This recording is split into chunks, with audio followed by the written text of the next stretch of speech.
Hello friends, मैं Ravikant law study with Ravikant में आपका हार्दिक स्वागत एवं अभिनंदन। आज का हमारा टॉपिक है हिंदू विधि। हिंदू विधि के दो टॉपिक हमने इसमें वीडियो में लिए हैं। दो प्रश्न हैं और दोनों ही प्रश्न बहुत ही महत्वपूर्ण प्रश्न हैं, क्योंकि ये न्यायिक परीक्षा मेंस में पूछे गए प्रश्न हैं, बिहार में पूछे गए प्रश्न हैं और उत्तर प्रदेश मेंस की परीक्षा में पूछे गए प्रश्न हैं। तो जो हमारे साथी न्यायिक परीक्षाओं की तैयारी कर रहे हैं उनके लिए ये तो बहुत ही महत्वपूर्ण प्रश्न है। ज़रूर लास्ट तक इसको देखें। तो पहला प्रश्न है, हिंदू कौन है और हिंदू विधि किस पर लागू होती है। प्रारंभ में यद्यपि एक भौगोलिक सीमा में रहने वाले लोगों को हिंदू कहा जाता था, किंतु धीरे धीरे यह एक विशेष धर्म के लोगों के मानने वालों को हिंदू और उनके धर्म को हिंदू धर्म तथा जहाँ वे रहते थे उन्हें उसे हिंदुस्तान कहा जाने लगा। आधुनिक समय में उन सभी व्यक्तियों को हिंदू माना जाता है जो या तो जन्म से हिंदू हैं या हिंदू धर्म को मानते हैं या अपना मूल धर्म परिवर्तन कर हिंदू बन गए हैं। कहने का मतलब वर्तमान समय में ऐसे सभी व्यक्तियों को हिंदू माना जाता है जो या तो जन्म से हिंदू हैं या हिंदू धर्म को मानते हैं या अपना मूल धर्म परिवर्तन कर हिंदू बन गए हैं। परंतु कोई व्यक्ति इस आधार पर हिंदू बनने से वंचित नहीं रह जाता कि वह ईश्वर को नहीं मानता या हिंदू धर्म के अनुसार आचरण नहीं करता या पाश्चात्य सभ्यता के अनुसार जिंदगी नहीं जीता। कहने का मतलब जो किसी धर्म को नहीं मानता वह व्यक्ति भी हिंदू है। इस प्रकार निम्न तरह के लोगों को हिंदू कहा जा सकता है जिन पर हिंदू विधि लागू होती है। नंबर 1, ऐसे व्यक्ति जो हिंदू, जैन, सिख और बौद्ध धर्म से संबंधित हैं। दूसरा, ऐसे व्यक्ति जो हिंदू माता पिता की संतान हैं। तीसरा, ऐसे व्यक्ति जो ना तो मुस्लिम, क्रिश्चियन, पारसी या यहूदी हैं और ना ही किसी अन्य विधि द्वारा शासित होता है। जो किसी विधि से शासित नहीं होता है वह हिंदू है। इसके बाद तो पहला है जन्म के आधार पर हिंदू। तो निम्नलिखित व्यक्ति जन्म से हिंदू माने जाते हैं। कौन कौन? हिंदू माँ बाप की संतान। जो हिंदू माँ बाप की संतान हैं, तो चाहे धर्मज हो या अधर्मज हो। आधुनिक समय में बताया गया कि बौद्ध, जैन, आर्य समाजियों, सिखों को भी हिंदू माना जाता है। अब दूसरा पॉइंट है हिंदू माँ अथवा हिंदू पिता की संतान। इसमें संतान शब्द नहीं लिखा है। हिंदू पिता की संतान जिनका पालन हिंदू रीति से हुआ है। तो हिंदू माँ या पिता दोनों में से कोई एक हिंदू है और उसकी संतान से कोई संतान का जन्म होता है और उसका पालन पोषण अगर हिंदू रीति रिवाज के अनुसार होता है तो वह व्यक्ति हिंदू माना जाता है। इसके संबंध में एक केस है राम प्रसाद बनाम मुसम्मात दाहिन बीबी AIR 1924 का।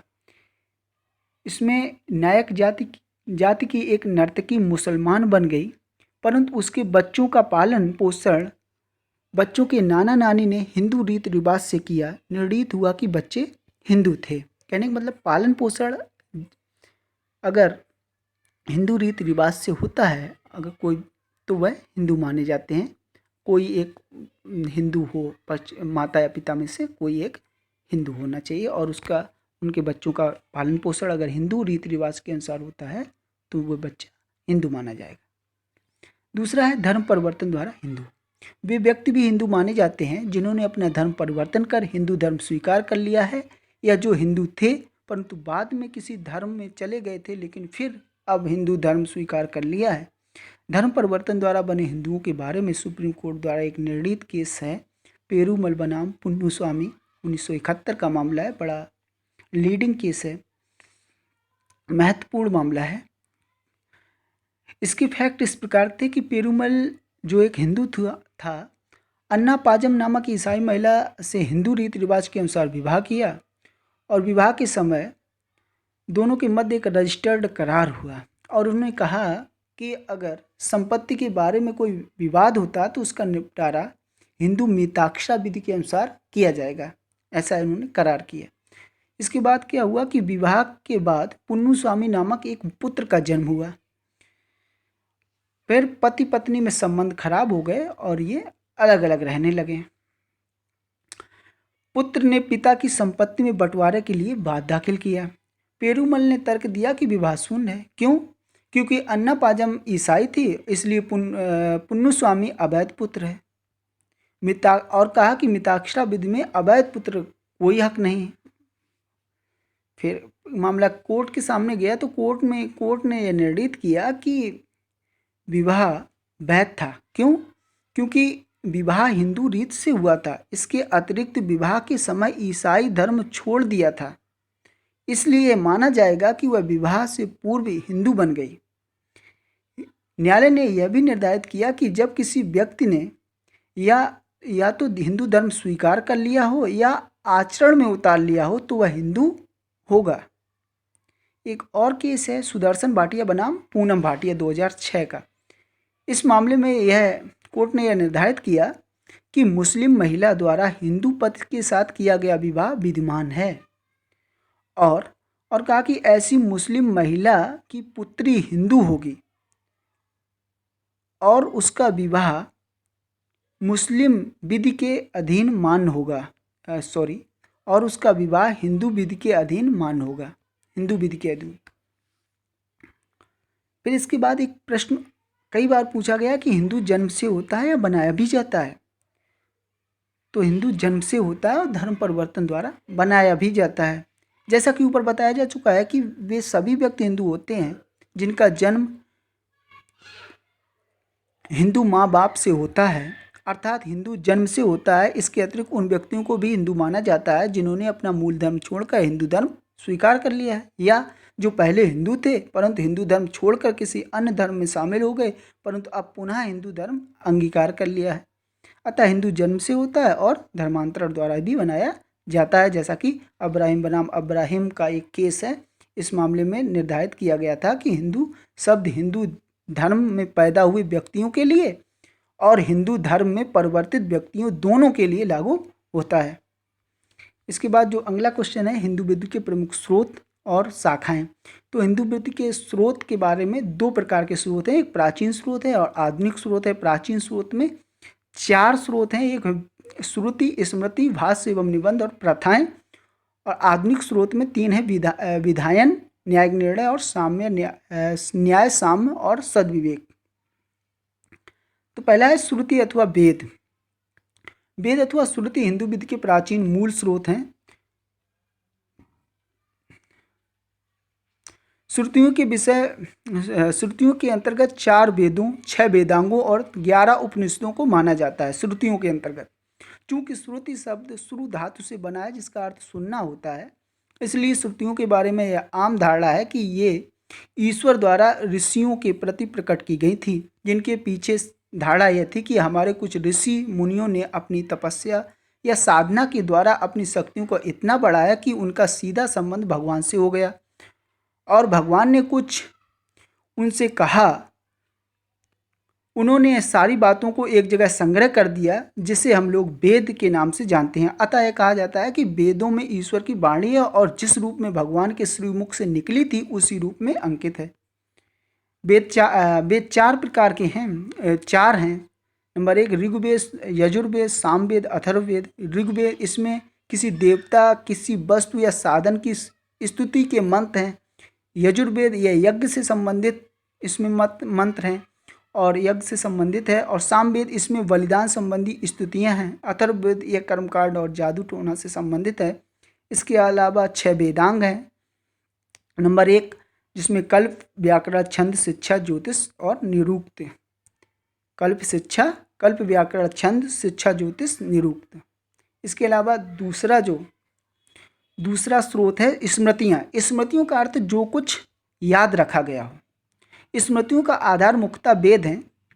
स्मृतियों के लेखक यह दावा नहीं करते कि स्मृतियाँ शब्दशः दैववाणी ही हैं, परंतु उनका कहना है कि प्रथागत रूप से सुने गए दैवी नियमों को उन्होंने संग्रहित किया है। इस प्रकार हम कह सकते हैं कि स्मृतियों का उद्गम दैवी न होकर मानवीय है। स्मृतियों में मनुस्मृति सबसे अग्रणी है। मनुस्मृति के पश्चात याज्ञवल्क्य, नारद, पराशर एवं बृहस्पति की स्मृतियों का स्थान विधि द्वारा सुनिश्चित करने के प्रयोजन से प्रमुख है। स्मृतियां दो प्रकार की हैं बताया गया है, एक भाष्य के रूप में और दूसरा भाष्य के रूप में। पहला भाष्य के रूप में जिनके लेखक गौतम, बौधायन, वशिष्ठ और पराशर हैं, इन्हें धर्मसूत्र कहा जाता है। और जो स्मृतियां श्लोक के रूप में हैं उन्हें धर्मशास्त्र कहा जाता है। इसमें मनु, याज्ञवल्क्य, नारद, विष्णु इसके लेखक हैं। भाष्य एवं निबंध तीसरा स्रोत क्या है? भाष्य एवं निबंध। भाष्य एवं निबंध। भाष्य एवं निबंध। भाष्य क्या है तो बताया गया, भाष्य वे हैं जिनमें किसी विशेष स्मृति की टीका की गई है। विशेष स्मृति, जो स्मृतियां हैं उसमें किसी की टीका की गई, उसे भाष्य कहा गया है। और निबंध वे हैं जिसमें किसी विशेष मामले पर अनेक स्मृतियों एवं भाष्यों के पाठों का उदाहरण प्रस्तुत कर उसके बारे में विधि को स्पष्ट किया गया है। निबंध में क्या है? जिनमें बताया किसी विशेष मामले में अनेक स्मृतियों और भाष्यों के पाठों का उदाहरण प्रस्तुत कर उसके बारे में विधि को स्पष्ट किया गया है। ये निबंध है। और एक केस है आत्माराम बनाम बाजीराव, 1935 का मामला है। इस मामले में प्रिवी काउंसिल ने कहा था, अब निर्धारित की कि स्मृतियों की विधि और भाष्य की विधि में विरोधाभास होने पर या होने की स्थिति में भाष्य की विधि मान होगी। भाष्य को इसमें वरीयता दी गई थी। इसके बाद भाष्य में दायभाग, मिताक्षरा, विवाद, चिंतामणि, रत्नाकर, वीर, मित्रोदय और दायत्व प्रमुख हैं। इसके बाद अगला जो स्रोत है रूढ़ियाँ, कस्टम्स। रूढ़ियाँ प्राचीन काल से हिंदू विधि का स्रोत मानी जाती रही हैं और स्मृतिकारों, भाष्यकारों और निबंधकारों सभी ने रूढ़ियों की मान्यता को स्वीकार किया। रूढ़ियाँ तीन प्रकार की हैं, स्थानीय रूढ़ियाँ, वर्गीय रूढ़ियाँ, पारिवारिक रूढ़ियाँ। स्थानीय रूढ़ियाँ किसी विशेष स्थान में लागू होती हैं और वर्गीय किसी जाति या वर्ग विशेष पर लागू होती हैं और पारिवारिक रूढ़ियाँ जो किसी परिवार या कुटुंब पर लागू होती हैं। आधुनिक स्रोत। अब दूसरा जो है स्रोत था वो आधुनिक स्रोत। इसमें विधायन है। विधायन पहला है। विधायन हिंदू विधि का आधुनिकतम एवं महत्वपूर्ण स्रोत है। और संसद विधायन क्या है तो बताया गया कि संसद व विधानमंडल द्वारा पारित अधिनियम को विधायन कहते हैं। इसके बाद इसमें बताया गया कि इन अधिनियमों ने हिंदू विधि को बहुत सीमा तक संशोधित एवं परिवर्तित कर दिया। अधिनियमों के द्वारा जो अधिनियम बनाए गए इन्होंने हिंदू विधि को बहुत अधिक सीमा तक संशोधित एवं परिवर्तित किया है। कौन कौन से ऐसे प्रमुख अधिनियम हैं तो इसमें बताए गए हैं। हिंदू विधवा पुनर्विवाह अधिनियम 1856। दूसरा जैसे बाल विवाह निषेध अधिनियम 1929। हिंदू नारी एवं संपत्ति अधिकार अधिनियम 1937। विशेष विवाह अधिनियम 1954। और हिंदू उत्तराधिकार अधिनियम 1956। हिंदू अव्यक्षता एवं संरक्षकता अधिनियम 1956। फिर है हिंदू दत्तक ग्रहण एवं भरण पोषण अधिनियम 1956। और भी कई अधिनियम हैं लेकिन ये प्रमुख अधिनियम ये है। इसके बाद अगला जो स्रोत है न्यायिक निर्णय। न्यायिक निर्णय हिंदू विधि के आधुनिक स्रोत हैं और चूंकि भारत में इंग्लैंड की तरह निर्णयानुसरण का सिद्धांत, मतलब जो निर्णय दिए गए हैं उनको अनुसरण करने का सिद्धांत लागू है। भारत में स्वतंत्रता के पूर्व प्रिवी काउंसिल का निर्णय देश के समस्त न्यायालयों पर लागू होता है। अब सुप्रीम कोर्ट का निर्णय सारे देश के न्यायालयों पर लागू होता है, परंतु एक उच्च न्यायालय का निर्णय दूसरे उच्च न्यायालय के निर्णय पर बाध्यकारी प्रभाव नहीं रखता है। इस प्रकार जब न्यायालय के समक्ष हिंदू विधि से संबंधित मामला आता है तो यदि उस मामले पर सुप्रीम कोर्ट या किसी उच्चतर न्यायालय द्वारा निर्णय पहले दिया जा चुका है तो न्यायालय उच्चतर न्यायालय के निर्णय के आधार पर मामले को निर्णीत करता है। इस प्रकार ऐसा निर्णय हिंदू विधि का स्रोत बन जाता है। फिर अगला जो स्रोत है न्याय, साम्य एवं सद्विवेक। कभी कभी न्यायालयों के समक्ष कोई ऐसा मामला आ जाता है जिस पर ना तो कोई कानूनी प्रावधान होता था और ना ही किसी न्यायालय का निर्णय। ऐसी स्थिति में न्यायाधीशों को उस मामले का निर्णय न्याय, साम्य एवं सद्विवेक के आधार पर करना पड़ता था। धीरे धीरे नियम के रूप में यह स्थापित हो गया था। इस पर एक केस है गुरुनाथ बनाम कमलाबाई 1951 पर के मामले में न्यायालय ने अब निर्धारित किया कि हिंदू विधि के किसी नियम के अभाव में न्यायालय न्याय, साम्य एवं सद्विवेक के आधार पर निर्णय कर सकते हैं। फिर जो अगला है टॉपिक ये है कि हिंदू विधि की शाखाएं, दो प्रकार की शाखाएं हैं। बहुत क्वेश्चन पूछे गए हिंदू विधि की शाखाओं पर, मिताक्षरा और दाय भाग। आप प्रश्न अगर मेंस पीसीएस जे मेंस को अगर देखेंगे उत्तर प्रदेश पीसीएस जे, तो इसमें भी ये क्वेश्चन पूछा गया है, और बिहार में तो कई बार ही पूछा गया है, और भी राजस्थान या मध्य प्रदेश जहाँ भी हिंदूला से संबंधित प्रश्न पूछे जाते हैं उसमें उसमें ये प्रश्न पूछा ही गया है। तो इम्पोर्टेंट है। तो हिंदू विधि की प्रमुख दो शाखाएं हैं, एक है मिताक्षरा और दूसरा है दाय भाग। मिताक्षरा सर्वश्रेष्ठ विधिशास्त्री आंध्र प्रदेश निवासी विज्ञानेश्वर द्वारा लिखित याज्ञवल्क्य स्मृति पर आधारित एक उच्च कोटि का भाष्य है। ये क्या है? मिताक्षरा एक भाष्य है। किसके द्वारा लिखा गया? विज्ञानेश्वर के द्वारा लिखा गया, और ये आंध्र प्रदेश के रहने वाले थे, और याज्ञवल्क्य स्मृति पर यह आधारित है। और इन्होंने बताया कि हिंदू विधि की एक शाखा के संस्थापक हैं, और जो ये विज्ञानेश्वर हैं ये हिंदू विधि की एक शाखा के संस्थापक भी हैं। इनकी जो विधि है बंगाल को छोड़कर लगभग सारे, यह जो विधि है मिताक्षरा बंगाल को छोड़कर लगभग सारे देश के हिंदुओं पर लागू होती है। मिताक्षरा में प्रायः विधि के समस्त मामलों की विस्तार से विवेचना की गई है। मिताक्षरा में जो मिताक्षरा है इसमें विधि के समस्त मामलों की विस्तार से विवेचना की गई है। इसमें क्या किस किस को के बारे में विवेचना की? इसमें बताया गया कि स्त्री धन की विस्तृत परिभाषा दी गई है मिताक्षरा में, स्त्रियों के उत्तराधिकार के बारे में बताया गया है, तथा पुत्र की पिता की संपत्ति में जन्म से अधिकार आदि प्राप्त करने के बारे में विस्तार से वर्णन किया गया है।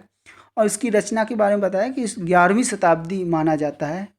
कब की गई थी विज्ञान इसकी मिताक्षरा की रचना? तो 11वीं शताब्दी के समथिंग बताया गया है, 11वीं शताब्दी माना जाता है। मिताक्षरा की 5 उपशाखाएं हैं। उपशाखाएं कौन कौन? नंबर 1 बनारस शाखा, दूसरा मिथिला, तीसरा महाराष्ट्र या बम्बई, और चौथा मद्रास या द्रविड़ शाखा, और पांचवा पंजाब शाखा। दूसरा है दाय भाग। दाय भाग किसने रचित किया? तो ये जमूत वाहन द्वारा लिखा गया। किसने? जमूत वाहन द्वारा, जो अपने आप में हिंदू विधि का एक शाखा है। यह संपूर्ण पश्चिम बंगाल तथा असम में लागू होता है। ये असम और पश्चिम बंगाल में लागू होता है। और जबकि मिताक्षरा जो है बंगाल को छोड़कर देश के लगभग सारे देश में लागू होती थी। इसमें बताया गया इसके अनुसार पुत्र का हित पैतृक संपत्ति में जन्म से होता है। दाय भाग में क्या बताया कि इसके अनुसार पुत्र का हित जो है पैतृक संपत्ति में जन्म से होता है, बल्कि जन्म से नहीं होता है, बल्कि पिता की मृत्यु के बाद होता है। उसमें जो मिताक्षरा में जन्म से होता है, इसमें बताया गया कि दाय भाग में पुत्र का हित पैतृक संपत्ति में जन्म से नहीं बल्कि पिता की मृत्यु के बाद होता है। इसके बाद इसमें बताया गया यह उन संबंधियों को सपिंड मानता है जो मृतक को सबसे अधिक आध्यात्म लाभ देने की स्थिति में हो।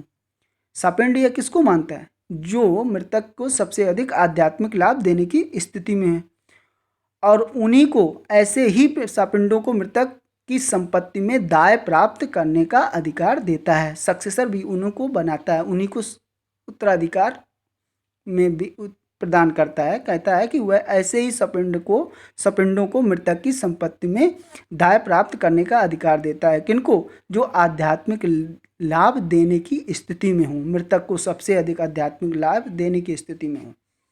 इसके बाद ये बताया गया विज्ञान दाय भाग के बारे में बताया कि जो व्यक्ति इस शाखा द्वारा शासित प्रदेश में रहता है उस प्रदेश पर लागू होने वाली शाखा की विधि लागू होती है।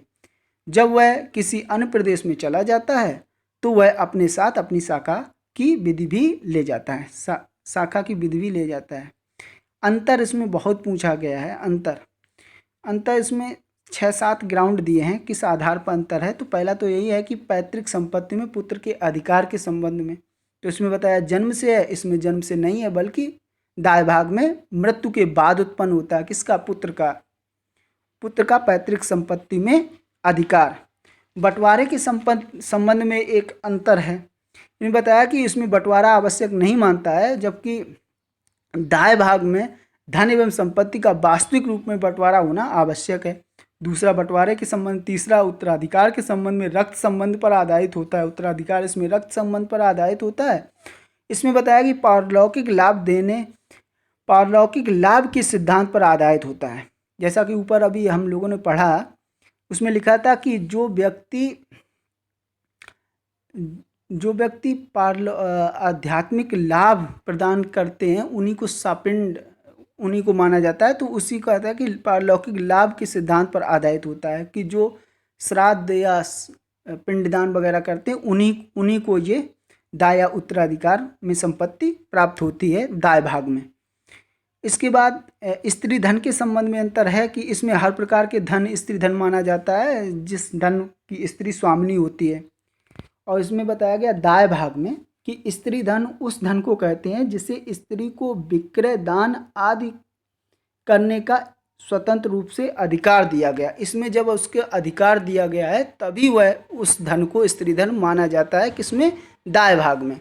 और मिताक्षरा में तो अगर वह स्वामिनी है तो वह उसका स्त्री धन माना जाता है। सपिंड संबंध का अर्थ है इसमें शरीर का रक्त से संबंध होता है।